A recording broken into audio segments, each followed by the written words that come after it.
Келечектеги унаа кандай болоорун билесизби? Анда буларды көрүңүз. Бул аптада Шанхайда өтүп жаткан автокөргөзмөдө жасалма акыл орнотулган жана экранында көп модели бар унаалар коюлган. Автоунаанын көпчүлүк бөлүгү компьютерлештирилген. Кытайда унаалардын сатылышы кескин төмөндөп кеткендиктен, ишкерлер мындай адамдын оозун ачырган унаалар абалды өзгөртөт деп үмүт кылып турушат. Окумуштуулар азайып бараткан Борнео орангутандарын изилдөө үчүн технологдорго кайрылышты. Анткени аталган жаныбарларга жетүү бир топ кыйынчылык жаратат. Алар орангутандарды табуу үчүн тепловизор орнотулган дрондорду колдонушууда. Изилдөөчүлөр алардагы уникалдуу белгилерге карап, жаныбарлардын ар кандай түрүн аныктоо үчүн алгоритм машинасын үйрөнүшүүдө.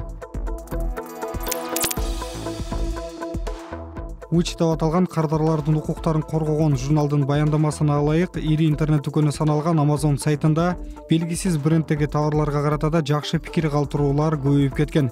Маалыматка караганда, кулакчын, акылдуу саат жана спорт шаймандары сыяктуу көп сатылган товарларга карата көп жакшы пикирлер калтырылган.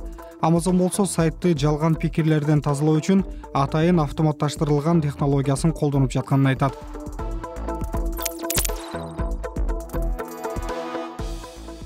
Берүүбүздүн аягында бул жүк ташуучу унаны тарта алган роботторду көрсөтө кетели. Алар Boston Dynamics'тин соңку эмгеги. Унаны токтоп турган жеринен сүйрөп келүүгө 10 гана робот жетиштүү болгон. Алардын ар бири 30 килограммдан чыгат. Spot Mini Quadrupedals деп аталган роботтор ушул жылдын аягында сатыкка чыга баштайт. Мындай роботторго лицензия талап кылынбайт. Ошондой болсо да аларга ат коюп койсоңуз болот экен.